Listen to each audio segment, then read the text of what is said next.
Arithmetic या जिसे हम अंक गणित भी कहते हैं, बहुत ही सुंदर और बहुत ही इंटरेस्टिंग सब्जेक्ट है। और इसी सब्जेक्ट के एक बहुत ही सुंदर सवाल और प्रॉब्लम के साथ आज मैं आपके सामने आया हूँ। सवाल आप मेरे स्क्रीन पे देख सकते हैं। ये आपको एक बहुत ही उम्दा, बहुत ही बड़ा क्वेश्चन दिख रहा होगा, बड़ा ही थकाऊ और उबाऊ जैसा ये क्वेश्चन दिख रहा है।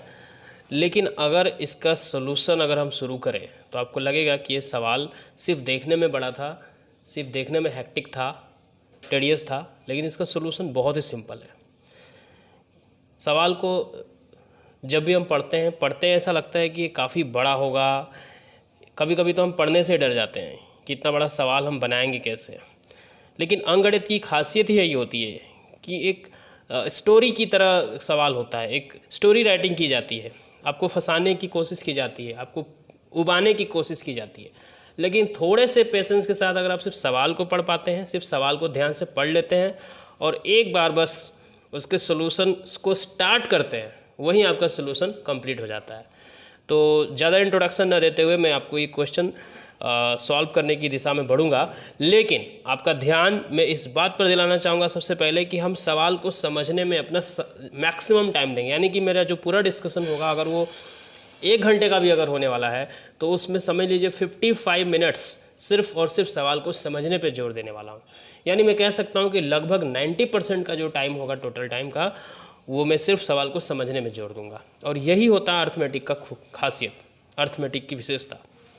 सवाल को पढ़ते हैं। A shopkeeper sells peanuts at the rate of 60 rupees per kg. एक डाटा हमें दिया हुआ है कि एक दुकानदार है जो कि 60 रुपये प्रति केजी से पीनट्स बेचता है। बस बहुत ही सिंपल बात है, 60 रुपये में वो बेचता है। सेल्स, यहाँ ध्यान दीजिएगा वर्ड सेल्स। तो हमें एक एक वर्ड पे ध्यान देना होगा और बहुत सारे वर्ड्स ऐसे भी होंगे जो लिखे होंगे लेकिन उसका कोई महत्व नहीं होगा। तो हमें ऐसे शब्दों पे फोकस करना होगा जो बहुत ही मैथमेटिक्स पॉइंट ऑफ व्यू से बहुत ही इंपॉर्टेंट है। तो sells at the rate of this, it means कि सेलिंग प्राइस है इसका, ठीक है। अगला दिया है अर्न्स प्रॉफिट ऑफ 20%, यानी कि उसका प्रॉफिट दिया हुआ है 20%, यानी कि सेलिंग प्राइस दिया हुआ है और प्रॉफिट दिया हुआ है, ठीक है। One day a customer comes and buys 5 kg of peanuts from his shop, यानी कि एक ग्राहक आता है और 5 kg अमाउंट यानी क्वांटिटी मतलब जो परिमाण है जो पीनट्स खरीदने का, वो 5 kg खरीदता है। आगे दिया है after returning home customer finds that there are few pieces of cashews mixed with the bulk of peanuts, यानी कि बहुत ही एक लिंग्विस्टिक फॉर्म में एक बहुत बड़ी कहानी लिखी हुई है कि जब वो दुकानदार अपने घर लौटता है, यानी खरीदारी करने के बाद लौटता है, तो देखता है कि उसके पीनट्स के साथ कुछ कैस्यूज मिक्स है, कुछ पीसेस ऑफ कैस्यूज जो है वो मिक्स्ड है उसके पीनट्स के साथ। तो ये एक बात बताया है, एक जानकारी बताई है। अभी तक कोई मैथमेटिकल इन्फॉर्मेशन उन्होंने नहीं दिया, कोई उन्होंने नंबर्स या फिगर्स नहीं बताया, बस एक स्टोरी राइटिंग की है इन्होंने, बस कि पीनट्स के साथ कुछ कैस्यूज मिक्स थे। तो यहाँ पे मैं ये ज़रूर यहाँ ध्यान दिलाना चाहूँगा सारे स्टूडेंट्स जो इस सवाल को समझना चाहते हैं कि पीनट्स और कैस्यूज का जो मिक्सचर है वो बहुत बड़ा इंटरेस्टिंग मैथमेटिक्स हमें दिखाने वाला है। और हमें फील करना है, हमें ये रियलाइज करना है, या कहो कि विजुअलाइज करना है कि हाँ हो क्या रहा है। इस तरह के सवाल में कभी कभी अपने आप को सवाल के अंदर डालना होता है। यानी कि अगर हम शॉपकीपर के बारे में बात कर रहे हैं, शॉपकीपर के बारे में कुछ इन्फॉर्मेशन दिया जा रहा है, तो आप अपने आप को शॉपकीपर समझ लो। जब कस्टमर के बारे में कुछ इन्फॉर्मेशन दिया जा रहा है तो थोड़ी देर के लिए अपने आप को कस्टमर समझ लो, सो दैट आप अपने आप को क्वेश्चन के साथ बहुत ज़्यादा इन्वॉल्व कर पाओगे। जितना ज़्यादा आप क्वेश्चन के साथ इन्वॉल्व करोगे उतना अच्छे से डाटा को समझ पाओगे, और समझना ही 99% कहलाता है। मैं ये कहता हूँ, मेरा एक कोट है मैथमेटिक्स के वर्ल्ड में कि understanding the question is 90% the solution obtained, यानी कि क्वेश्चन को समझना ही 90% सोल्यूशन करने के बराबर है। हम लोग लगता है कि क्वेश्चन को समझना एक छोटी सी चीज़ है और सारा जो है बात है, सारा जो किस्सा है वो सोल्यूशन पे है। ऐसा नहीं, सोल्यूशन कोई अलग से कुछ कॉन्सेप्ट नहीं होता है, सवाल को समझना ही अपने आप में एक सबसे बड़ा कॉन्सेप्ट होता है। और दो स्टूडेंट्स, वो स्टूडेंट्स जो अंकगणित के सवाल को नहीं सॉल्व कर पाते हैं, ऐसे स्टूडेंट्स के 90% स्टूडेंट जो होते हैं वो सिर्फ सवाल को न समझने की वजह से, ये सवाल को मिसअंडरस्टैंड करने की वजह से नहीं बना पाते हैं। सवाल को अगर वो समझते हैं और कहते हैं कि फिर भी नहीं बना पाया, तो ये या तो वो गलत बोलते हैं या झूठ बोलते हैं या मिसकॉन्सेप्शन में ऐसा कहते हैं, क्योंकि वास्तविकता तो ये होती है कि उस सवाल को ही नहीं समझ पाए। तो अपने आप को सवाल के साथ इन्वॉल्व करना जरूरी होता है, सवाल में घुस जाना जरूरी होता है, सवाल के साथ अपने आप को संलग्न करना जरूरी होता है। ठीक है, तो यहाँ तक हमने समझा कि जो कस्टमर था वो खरीदा 5 kg, लेकिन उसके साथ कुछ मिक्स हो गया था, कैस्यूज, पीनट्स के साथ कैस्यूज मिक्स हो गया था। आगे बढ़ते हैं। Shopkeeper finds that he has suffered a loss of 100 rupees on that sale. तो ऑब्वियसली एक यहाँ मैथमेटिक्स की बात नहीं है, यहाँ पे एक आम धारणा होनी चाहिए कि चूंकि कस्टमर जो है वो अपने पीनट्स के साथ कुछ कैस्यू घर पे लेके चला गया, और हमें इतना अंडरस्टैंडिंग होना चाहिए सेंस की कैस्यूज थोड़ी महंगी चीज़ है, तो कहीं ना कहीं ये जो शॉपकीपर है यानी दुकानदार है वो अनजाने में कुछ ज़्यादा सामान दे दिया, या कह सकते हैं कि कम रुपए के बदले में उसने उससे ज़्यादा मूल्यवान वस्तु दे दिया, ज़्यादा महंगा चीज़ दे दिया, तो obviously he will suffer A loss, उसको कुछ लॉस होगा, ये हमें खुद सेंस होना चाहिए। और उस लॉस की जानकारी दी गई है कि as a whole the total loss is amounting 100 rupees, यानी कि 100 रुपये का टोटल लॉस उसको हुआ। लॉस का मतलब हमें अच्छे से समझ में आना चाहिए, प्रॉफिट का मतलब हमें अच्छे से समझ में आना चाहिए। अगर थोड़ा भी डाउट है तो ये सवाल आपको बहुत डिफिकल्ट लगने वाला है, लेकिन अगर प्रॉफिट और लॉस का कॉन्सेप्ट बहुत ही सिंपल है आपके लिए, तो ये सवाल उससे भी ज़्यादा सिंपल होगा।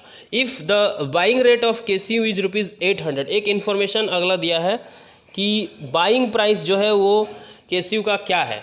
Buying price of cashew, buying price means जो दुकानदार है वो कितने रुपए के दर से केस्यू यानी काजू खरीदा है।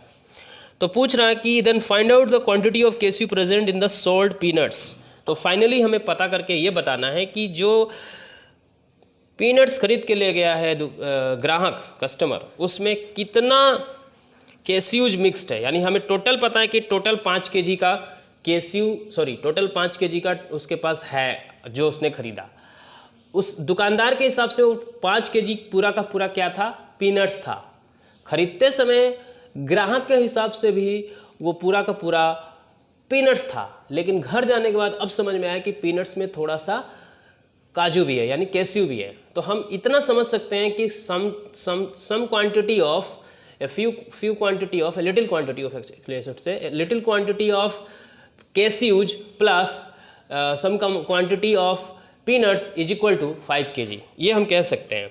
यानी कि मेरा जो थंब रूल होता है किसी क्वेश्चन को बनाने का, वो ये होता है, किसी मैथ के प्रॉब्लम को सॉल्व करने का ये होता है कि जिस चीज़ को पूछा गया आप उसको एज्यूम कर लो और वहाँ से बैक ट्रेसिंग करो। यानी कि क्वेश्चन का एंड जो है वो आपके सॉल्यूशन का बिगिनिंग होना चाहिए। क्वेश्चन जहाँ से ख़त्म होता है आपके सॉल्यूशन की शुरुआत वहीं से हो, तो बेस्ट होगा सॉल्यूशन, ईजीएस्ट होगा सॉल्यूशन, लॉजिकल होगा सॉल्यूशन, क्लियर होगा सॉल्यूशन। आपको खुद कोई डाउट नहीं होगा, क्योंकि आप जंबल्ड वे में सॉल्यूशन करना चाहेंगे कोई, या फिर कोई बहुत हॉट ट्रिक लगाने की कोशिश करेंगे, जंप अप करने की कोशिश करेंगे।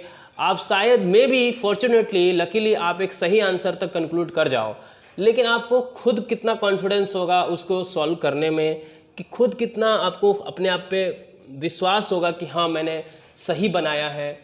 और एग्ज़ाम हॉल में ये बहुत ज़रूरी है कि आप कॉन्फिडेंस के साथ आप उस सवाल को सॉल्व करें। यानी कि each step of solution, each and every step of your solution should be confident. तो अभी तक आपने देखा होगा मैंने अभी तक पेज पे एक बिंदु तक नहीं लगाया, एक अक्षर तक नहीं लिखा, सिर्फ मैंने फोकस किया सवाल पे, सवाल के डाटा पे, सवाल के इन्फॉर्मेशन पे। तो सवाल को समझना ही मेरा सोल्यूशन समझना है, इसलिए सोल्यूशन पे आप फोकस करने के बजाय आप सवाल पे फोकस करो। और अब मैं आपको जैसा कि बताया कि हमें बैक ट्रेसिंग करनी, यानी कि जो डाटा उसने पूछा है, फाइंड द क्वांटिटी ऑफ केस्यू, उसी को आप मान लो, उसी को आप एज्यूम करो यानी कि मान लो, कल्पना कर लो। तो ऑब्वियसली हम लोग नॉर्मली मैथ में क्या करते हैं, एक्स मान लेते हैं। तो मान लो say the required quantity of cashew और the present quantity of cashew जो है, the present quantity of cashew is equal to X. आप केजी मानो, क्योंकि हमारा जो ओवरऑल जो यहाँ डाटा है वो केजी में दिया है 5 kg को। तो भले ही आंसर ग्राम में मांगना हो, लेकिन आप कंफ्यूज ना होइए, लास्ट में आपका जो आंसर आएगा वो उसको आप ग्राम में कन्वर्ट कर लो, या अकॉर्डिंगली आप आंसर लाओ। लेकिन जब बना रहे हो सॉल्व को तो everything should be in the same unit standard, यानी कि अगर केजी में आप पीनट्स लिए हो तो केजी में ही केसीयू भी लो, so that your mathematical interpretation will be simpler. So X KG अगर आपने मान लिया कि केसीयू है तो ऑब्वियसली आप कह सकते हैं then therefore the quantity of peanuts will be x minus 5 minus x kg। ये बहुत ही सिंपल अभी तक बात है, बहुत ही सिंपल है, कुछ भी मैंने नहीं किया है। आई हैव डन नथिंग, मैंने कुछ सॉल्यूशन नहीं किया, मैंने बस ये सोच लिया कि जो केसीयू की क्वांटिटी जो उसने पूछी है उसको मैंने x मान लिया। तो घर पे उसने जो टोटल 5 kg का जो आइटम लेके गया है बंदा, उसमें ऑब्वियसली x kg का केसीयू होगा और जो बचा वो पीनट्स होगा, या यूँ कहो कि मेजोरिटी में पीनट्स है और थोड़ा सा x kg जो छोटा सा क्वांटिटी होगा, थोड़ा सा जो कह सकते हैं सैंपल टाइप से होगा, वो केसीयू होगा। तो 5x और x का कॉम्बिनेशन से टोटल 5 kg का वो आइटम घर पे ले गया है। एक अब इम्पॉर्टेंट चीज़ यहाँ पे समझना ये है कि लॉस कब होता है और प्रॉफिट कब होता है। बाइंग प्राइस मतलब दुकानदार पे हम अब फोकस करेंगे, थोड़ी देर के लिए हम अब दुकानदार बन जाते हैं और अपने आप को दुकानदार समझकर ये बातें एनालाइज करेंगे कि आपने कोई चीज़ 100 रुपये में खरीदी है, यानी the buying price of anything is 100, और आप उसने 100 रुपये में ही खरीद के उतने मतलब 100 में ही बेच दिया, तो यानी आपने नो प्रॉफिट नो लॉस का बिजनेस किया है। आपको ना लॉस हुआ है ना कोई प्रॉफिट हुआ है, तो वहाँ पे जीरो लॉस या जीरो प्रॉफिट कहेंगे, या नो लॉस नो प्रॉफिट कहेंगे। तो यहाँ पे ये बहुत ज़रूरी है और अच्छे से क्लियर, बहुत सी सिंपल बात है, फिर भी इस पर फोकस करने की ज़रूरत है कि अगर आपने कोई चीज़ खरीदा और उतने रुपए में ही बेच दिया, अगर आपने कोई चीज़ खरीदा और थोड़ा ज़्यादा में बेचा है तो ऑफकोर्स कुछ प्रॉफिट होगा। अगर आपने कोई चीज़ खरीदा है और अनजाने में ही या जैसे भी कम दाम में बेच दिया तो वो आपके लिए लॉस है। या फिर ये कह लो कि आपने जो चीज़ खरीदी थी वो थी कुछ और दाम की, लेकिन आपने कुछ और दाम समझ के, यानी कि आपने केसीयू खरीदा था, केसीयू यानी कि काजू खरीदा था, लेकिन उसको आप पीनट्स समझ के बेच रहे हैं, आपको लग रहा है कि वो पीनट्स है। ऑब्वियसली बाइंग प्राइस ऑफ केसीयू जो है वो कितना है, 800 रुपीज़ पर केजी के हिसाब से बहुत महंगा है, 800 रुपीज़ पर केजी बहुत महंगा है केसीयू। ये बाइंग प्राइस है आपके केसीयू का। लेकिन आप सोच रहे हैं कि आप केसीयू को ही दे रहे, एक्चुअली आप केसीयू बेच रहे हैं, लेकिन आप समझ रहे हैं कि वो पीनट्स है, और पीनट्स में तो आप सोच रहे हैं कि मैं प्रॉफिट भी ले रहा हूँ, भले ही आप प्रॉफिट भी जोड़ लें उसमें, लेकिन ओवरऑल उसकी टोटल जो दाम है आपके केसीयू के बाइंग प्राइस से भी कम है। यानी कि आप समझ रहे हो प्रॉफिट, लेकिन actually you are facing loss, actually आपको लॉस ही हो रहा है। तो ज़्यादा एनालिटिकली ना समझने के बजाय मैं आपको मैथमेटिकली बताना चाहूँगा कि सपोज यहाँ पे दिया हुआ कि 60 रुपीज़ पर केजी के हिसाब से उसने बेचा, यानी कि अगर हम बाइंग प्राइस ऑफ पीनट्स निकालने की कोशिश करें, बाइंग प्राइस ऑफ पीनट्स निकालने की कोशिश करें, तो हमें पता होता है, पहले हमें ये दो चीज़ पता होना चाहिए। एक साइड में मैं आपको लिख देना चाहूँगा कि सेलिंग प्राइस ऑफ पीनट्स जो है वो कितना है, 60 rupees per KG, 60 rupees per KG के हिसाब से सेलिंग प्राइस है। और प्रॉफिट जो है, प्रॉफिट इन परसेंटेज जो दिया वो 20% है। तो बाइंग प्राइस का फार्मूला होता है BP means buying price, that is selling price into 100, selling price is 60, selling price into 100 divided by 100 plus profit. Okay, so you will get it 50 rupees. तो 50 रुपये का वो बाइंग प्राइस है 1 KG पे, mind it this is 1 KG.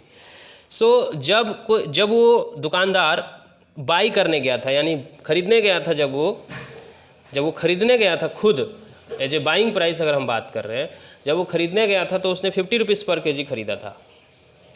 Okay.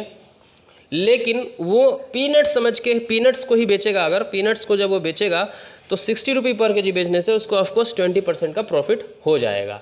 Okay, that's a part. तो ये हमारा एक इन्फॉर्मेशन है कि बाइंग प्राइस ऑफ पीनट्स जो है वो 50 रुपये पर केजी है, और बाइंग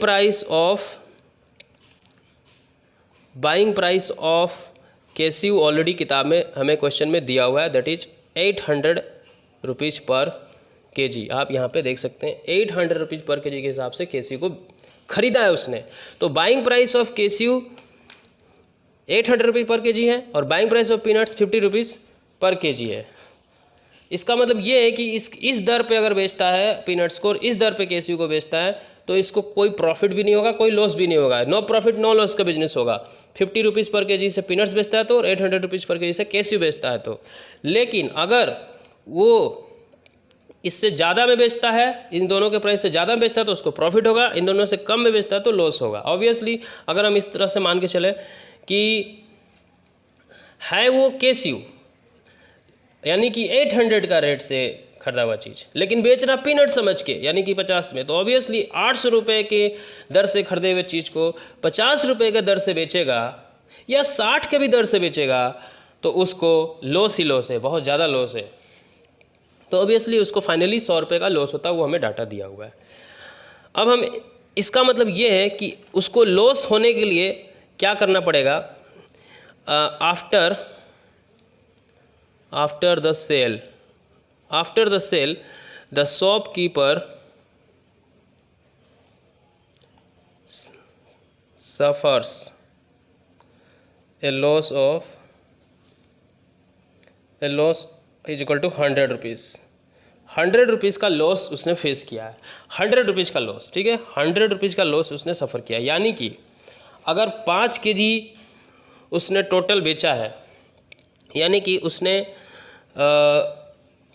कुछ अमाउंट ऑफ, जो कि हमने मान लिया कि x केजी उसने क्या बेचा है, केसीयूज, तो x केजी के उसने x इंटू 800 रुपीज़ में बेचा है केसीयू, प्लस उसने 5 माइनस x केजी उसने बेचा है पीनट्स और उसका रेट है 50 rupees. So this is the, अनजाने में बेचा है इसीलिए उसको पता नहीं कि कितना केसीयूज था। हमने माना कि x केजी केसीयू था, हमने माना कि x केजी केसीयू था, तो x केजी केसीयूज वो बेचता है और 800 उसका रेट है, यानी कि इतने रुपए का वो केसीयू बेचता है। और ऑब्वियसली 50 रुपये का बाइंग प्राइस है और 5 माइनस एक्स के जी, वो this 5 minus X is the quantity of peanuts and this X is the quantity of cashew. Okay, reminding just. So ये जो अमाउंट है, this value and this value, this two values should be equal to the selling price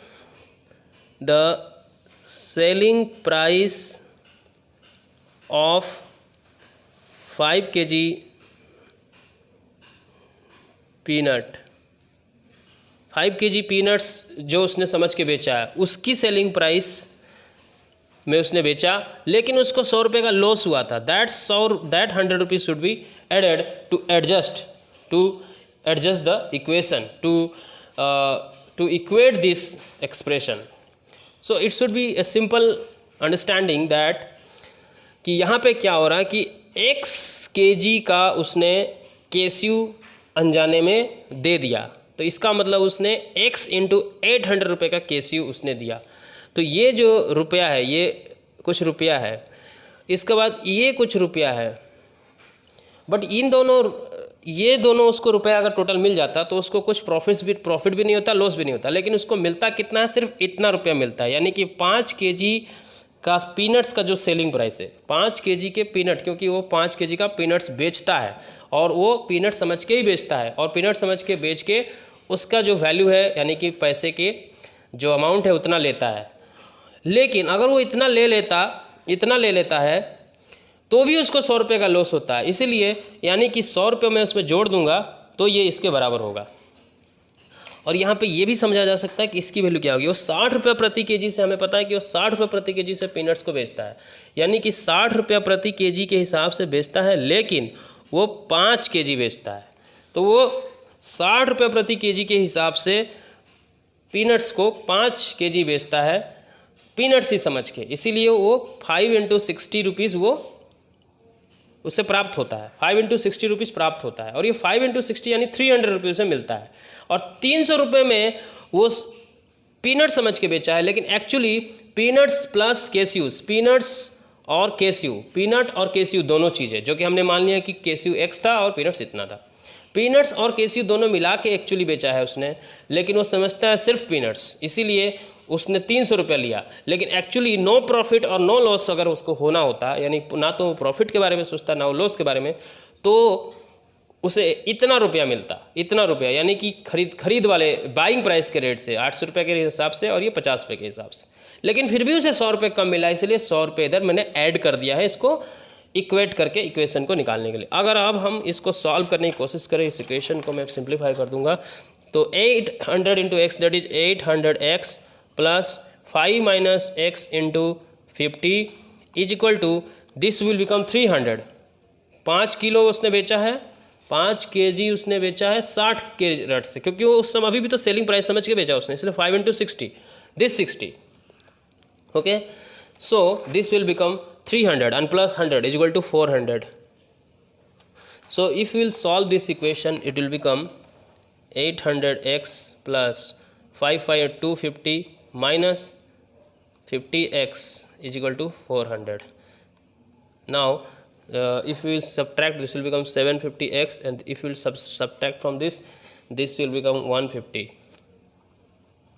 So x will become 1/5, and 1/5 kg means 200 ग्राम। सो हमने जो assume किया था, x क्या assume किया था, that present quantity of cashew. So present quantity of cashew, present quantity of cashew will be 200 in ग्राम।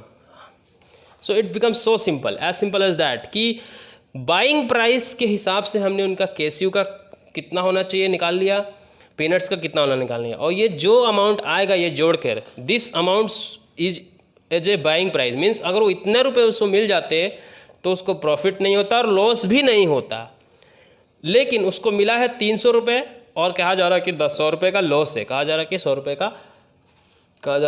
का loss है, तो मिला है 300 रुपया और 100 रुपये का लॉस है, यानी कि 300 में 100 रुपये अगर जोड़ दे तो 0 प्रॉफिट्स एंड 0 लॉस पे उसका बिजनेस होता, उसका डील होता, उसका सेल होता। तो ये बहुत ही सिंपल है, ज़्यादा कुछ भी नहीं था इस पूरे क्वेश्चन में, everything was just to understand it and as simple as that.